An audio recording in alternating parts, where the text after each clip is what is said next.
여러분, 실적 시즌마다 발표된 실적하고 주가가 반대로 엇박이 나서 황당한 경험이 종종 있습니다. 실적이 잘 나왔는데 주가가 빠지거나 실적이 안 좋게 나왔는데 주가가 오히려 오르는 경우죠. 이럴 때 기대치가 주가에 선반영돼서 그렇다라는 식의 해설이 있는데 단순히 그런 이유가 아닙니다. 오늘 제가 실적 발표하고 주가 반응이 왜 엇박이 나는지에 대해서 여러 가지 이유를 설명을 드리고 대응법에 대해서도 얘기해 보겠습니다. 첫 번째, 여러분이 가장 먼저 알아야 될 점은 뉴스나 방송에서 언급되는 전망치, 컨센서스라는 수치는 실제로 여의도 기관 투자자나 외국인들의 마음속에 있는 실제 기대치가 아니라는 점입니다. 예를 들어 이번 분기 영업이익이 1.1조가 나와서 컨센서스 1조를 10%로 상회하는 어닝 서프라이즈를 기록했다 라는 경우를 보죠.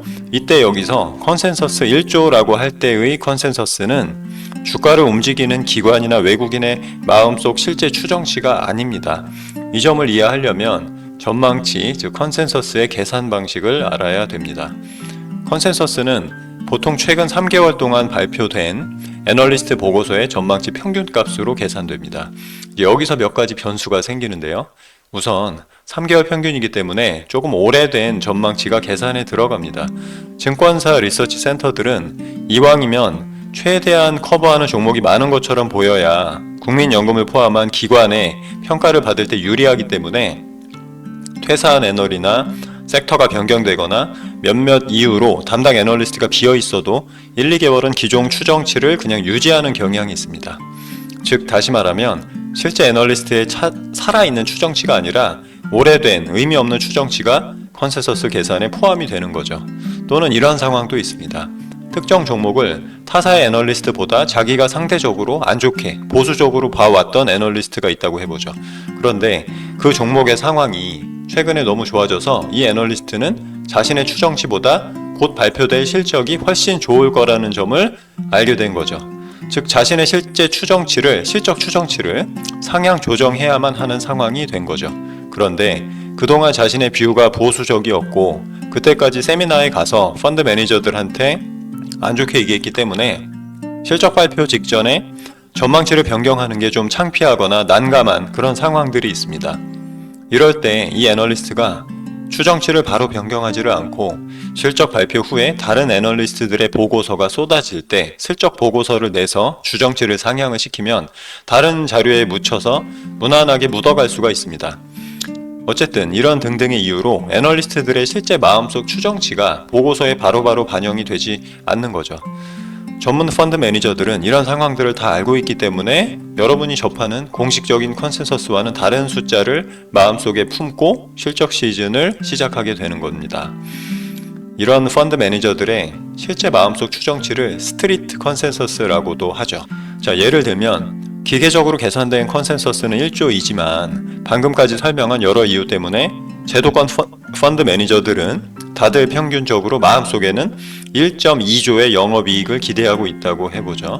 그런데 실제 발표 실적이 1.1조라고 하면 컨센서스 1조 대비해서는 10% 더 잘 나왔으니까 어닝 서프라이즈라고 뉴스에 나오겠지만 펀드 매니저들의 마음속 기대치 1.2조에는 미치지 못하는 거죠. 그러면 이 주식을 사지 않고 팔 수도 있습니다. 그러면 오히려 어닝 서프라이즈가 나왔는데 주가는 빠지는 엇박자처럼 보이는 거죠. 이럴 때 단순히 기대치가 선반영되었다든지 아니면 컨퍼런스 콜에서 회사가 다음 분기 전망에 대해서 투자자들이 실망할 만한 내용을 얘기해서 주가가 빠졌다 라는 식의 잘못된 해설 기사가 나오는 경우도 저는 그동안 여러 번 봤습니다. 수백 번 이상 봤죠. 어닝 쇼크는 이런 어닝 서프라이즈하고는 또 반대 상황들로 이해하시면 되겠습니다. 자, 그리고 이런 경우도 있습니다. 특정 종목을 담당하는 애널리스트가 4명인데 그 중에 1명이 습관적인 비관론자이거나 그 해당 종목을 싫어해서 나머지 3명의 애널리스트보다 실적을 너무 낮게 추정을 하는 거죠. 그런데 시장의 펀드 매니저들은 그 1명의 뷰는 사실상 무시하고 나머지 3명의 추정치를 고려해서 자신들 마음속에 기대치를 형성을 하는 거죠. 이런 경우에도 컨센서스하고 시장 참여자들의 실제 추정치가 괴리가 나는 거죠.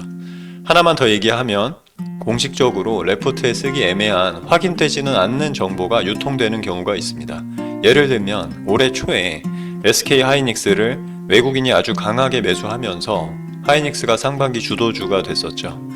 그때 이제 해외 사정에 밝은 외국계 애널리스트들이 하이닉스의 고객사인 엔비디아를 리서치하면서 SK 하이닉스의 HBM 실적이 시장의 기대보다 훨씬 주문량이 훨씬 클 거라는 내용을 외국계 매니저들한테 전하고 있다는 얘기가 여의도에 많이 돌았었습니다.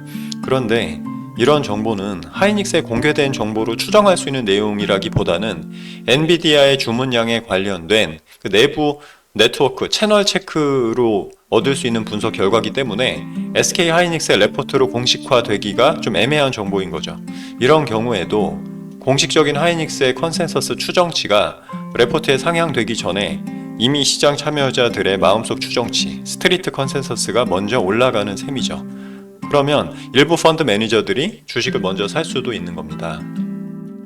그리고 향후 이제 실적 발표가 났을 때는 역시 또 주가와 실적이 엇박이 나는 것처럼 보이는 거죠.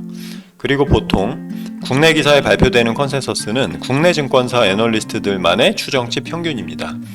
그런데 삼성전자, 현대차 등 대형주는 외국인 수급도 중요하게 영향을 주니까 외국계 증권사의 추정치도 중요하겠죠.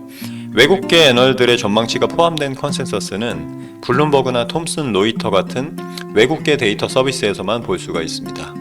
연간 구독료가 수천만 원이라서 개인은 볼 수가 없고 증권사에만 있습니다. 그러니까 외국계 컨센서스하고 국내사 컨센서스가 차이가 많이 나는 경우에 실적 주가의 엇박자의 이유가 될 수 있습니다. 자, 지금까지는 일반 컨센서스, 일반 추정치와 스트릿 컨센서스의 차이로 인한 실적 주가 엇박을 설명을 했습니다. 이제는 실적 발표 이후에 기관이나 외국인의 수급에 의한 엇박 상황을 몇 가지 설명하겠습니다. 스트릿 컨센서스하고 일반 컨센서스가 유사하더라도 실적과 주가 엇박이 날 수 있습니다. 첫 번째 사례는 펀드 매니저의 확증 편향입니다. 오랫동안 실적이 안 좋았고 시장에서 외면받은 종목이 있다고 해보죠. 근데 예상외로 실적이 잘 나왔으면 매니저들의 시각이 바로 바뀌면서 주식을 사고 주가가 상승 반전될 수도 있겠죠. 그렇지만 사람의 생각이 그렇게 바로 바뀌지 않을 때도 많이 있죠. 그냥 기존에 안 좋게 봤던 시각을 유지하고 싶은 자신의 확증 편향 또는 보수주의 편향 때문에 이번엔 실적이 잘 나왔지만 일시적인 거고 또 예전처럼 다시 안 좋아지겠지 뭐 이런 식으로 생각을 하고 매수하지 않을 수도 있는 거죠. 그러면 주가도 오르지 않습니다. 예를 들어서 카카오나 NC소프트처럼 최근에 여러 분기 동안에 시장에 실망을 주고 주가가 많이 빠진 종목들은 혹시 어느 시점에 큰 폭의 어닝 서프라이즈가 나와도 펀드 매니저들이 바로 매수에 동참하지는 않을 수도 있다는 얘기입니다. 두 번째로는 외국의 어떤 시차 때문에 수급이 엇박이 나는 경우도 있습니다. 외국인 비중이 높은 특정 대형주가 있다고 해보죠. 우리나라와 시차가 크지 않은 홍콩이나 싱가포르이 아니라 미국에 있는 펀드가 메인 수급 주체라고 하면 이 종목이 장중에 실적 발표를 해도 미국의 펀드 매니저가 자고 있는 밤이기 때문에 가장 빨리 대응을 해도 한국 시간으로는 하루 뒤인 다음날 매매를 할 수 있습니다. 심지어 만약에 그 펀드가 바로 다음날 매매 대응을 못하고 내부 회의나 상급자의 허락을 받아서 매매를 하느라고 하루가 더 걸릴 수도 있습니다. 그러면 실적 발표 직후에 주가가 움직이는 게 아니고 이틀 이상 시차를 두고 그 펀드에서 매매를 하게 되니까 또 엇박이 나는 겁니다. 심지어 큰 펀드는 펀드 사이즈 자체가 워낙 커서 하루에 매매를 다 못하고 일주일 이상 분할 매수나 분할 매도 해야 되는 경우도 종종 있습니다. 이 경우에도 실적과 주가에 엇박이 생깁니다. 실적 발표 직후에 반응이 좀 뜨뜻미지근하다가 2, 3일 이후부터 주가가 움직이는 경우 많이 보셨을 겁니다. 자, 하나만 더 얘기하죠. 드물지만 이런 경우도 있습니다. 어떤 중소형주들은 시가총액이 작으니까 여의도의 모든 기관이 매매하지를 않고 특정 한두 개 기관만 대부분의 물량을 보유하고 있는 경우가 있습니다. 그러면 이런 종목은 큰 폭의 어닝 서프라이즈를 내도 다른 펀드에서 매수하기를 좀 주저하는 꺼리는 경우가 있습니다. 왜냐하면 어차피 그 종목의 주인이 특정 한두 개 펀드라고 생각을 하니까 내가 사봤자 그 경쟁 펀드에만 좋은 일 시켜주는 것처럼 생각을 해서 또는 중소형주니까 유동성이 부족한데 내가 사줌으로써 그 펀드가 팔 수 있는 차익 실현할 수 있는 기회만 줄까봐 그냥 안 사는 거죠. 중소형주니까 어차피 많이 살 수도 없고 그러면 전체 펀드 성과에 큰 기여도 안 되니까 그냥 없는 셈 치는 겁니다. 설명의 핵심은 뭐냐면 지금까지 얘기한 이 수많은 이유들 때문에 실적 시즌에 어닝 서프라이즈나 어닝 쇼크가 나더라도 주가가 엇박이 나거나 반대로 움직이는 경우가 아주 많다는 겁니다. 그래서 단순히 실적이 잘 나왔으니까 좋은 회사다, 주가가 오를 거다라는 1차원적인 단순한 전망은 무시해도 된다는 거죠. 또는 여러분이 보유한 주식이 실적 시즌에 실적하고 주가가 엇박이 날 때 불평하거나 당황할 필요도 없다는 것입니다. 자, 이제 그러면 바람직한 대응법에 대해서 얘기를 해보죠.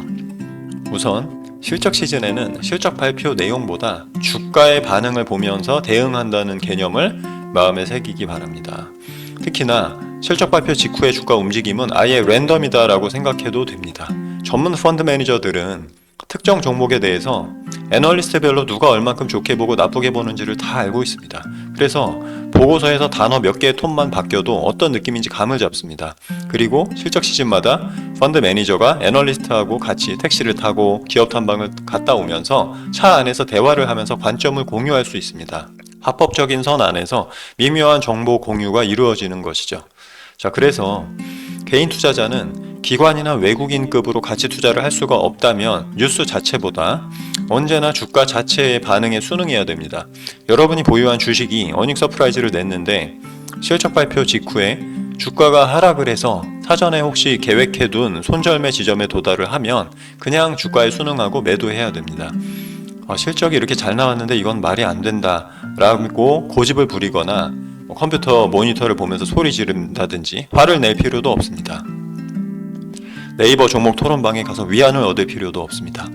애널리스트 매니저를 탓하거나 세력을 운운하면서 분노할 필요도 없습니다.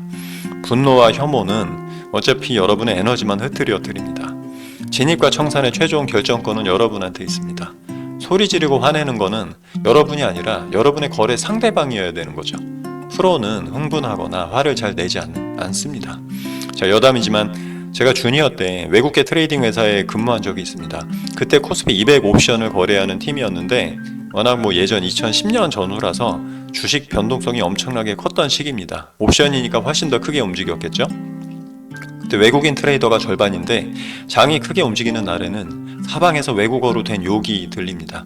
그때 1년에 보너스로만 100억 가까이 받아가는 대표 트레이더가 있는데 그분은 항상 소리 한번 안 높이고 늘 차분한 저음으로만 얘기하고 항상 침착합니다. 점심 식사도 매일 똑같은 샌드위치 반쪽하고 토마토 주스만 먹었습니다. 어쨌든 시장과 주가는 감정이 없는 그냥 연속적인 가격의 흐름입니다. 거래 중 느끼는 감정은 우리가 만들어낸 우리의 해석이죠. 자, 다시 본론으로 돌아가겠습니다. 분기 실적뿐만이 아니라 FOMC나 CPI, 정치 뉴스도 다 똑같습니다. 뉴스의 내용보다는 발표 직후의 주가의 반응을 보면서 주가에 순응하자는 얘기죠. 금리만 내리면 증시가 오를 것 같이 설명을 하다가 막상 FOMC에서 기준금리를 내렸는데 주식이 오히려 하락하는 경우도 많이 보셨을 겁니다. 여러분이 1년 이상 투자하는 장기 투자자라면 오늘 제가 길게 설명한 내용들에 크게 영향을 안 받을 수도 있습니다. 그런데 1년 이하의 중단기 투자자라면 이런 방법도 있습니다. 실적 발표 직전까지만 종목을 보유하고 실적 발표 당일이나 2, 3일은 보유하지 않는 거죠. 실제 경험 많은 투자자들은 뉴스 직전에 포지션을 비운 다음에 뉴스 발표 직후에 시장의 반응을 그냥 봅니다. 그분들은 때때로 뉴스의 표면적인 내용과 주가가 반대로 움직이면서 대중이 당황하기를 기다리기도 합니다. 그때 최적의 투자 기회가 생기기 때문이죠. 특히 여러분은 개인 투자자로서 언제든 포지션을 비웠다가 다시 들어갈 수 있는 어드밴티지가 있습니다. 규모가 작으니까 민첩하게 들락날락 할 수도 있고 항상 주식을 꽉 채우고 있어야 되는 펀드 매니저 같은 의무도 없죠.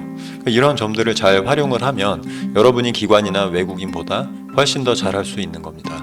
여러분은 또 뉴스 먹이사슬의 최정점에 있는 뉴스를 가장 먼저 들을 수 있는 투자자도 아닙니다. 가만히 있어도 업계 탑 애널리스트가 여러분 휴대폰으로 전화가 와서 형님 안녕하세요. 제가 방금 어느 회사 탐방하고 돌아가는 길인데 시장에 알려지지 않은 중요한 정보를 드려서 알려드려야 될 것 같아서 전화드렸습니다. 이런 일은 없다는 거죠. 그래서 여러분은 뉴스에 지나치게 몰입하지 않고 눈앞의 주가 반응을 객관적으로 해석하면서 도저히 읽기 힘든 고확률 상황을 기다리는 것에 노력을 해야 됩니다. FOMC 연준 위원들 한 사람 한 사람의 성향을 비둘기파, 매파로 구분하고 코멘트 하나하나를 분석하면서 여러분한테 공부해야 된다고 부추기는 뉴스들, 보고서들을 무시할 수 있어야 됩니다. HBM, 로보택시, 양극재 등 어려운 용어를 써가면서 공부해야 된다고 조용히 위협하는 듯한 영상도 웃으면서 넘어가시기를 바랍니다.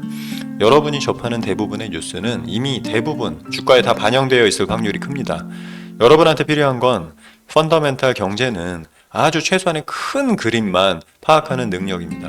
그리고 주가 자체를 해석하는 능력, 달성 가능한 적당한 목표를 세우는 균형 감각, 고확률 자리를 기다릴 수 있는 인내심, 진입하자마자 상황이 불리해지면 회복 불가능한 치명상을 입기 전에 빠져나올 수 있는 용기와 절제력, 주식만 하루 종일 생각하지 않고 마음의 평온함을 유지하는 여유, 이런 것들이 여러분한테 필요합니다.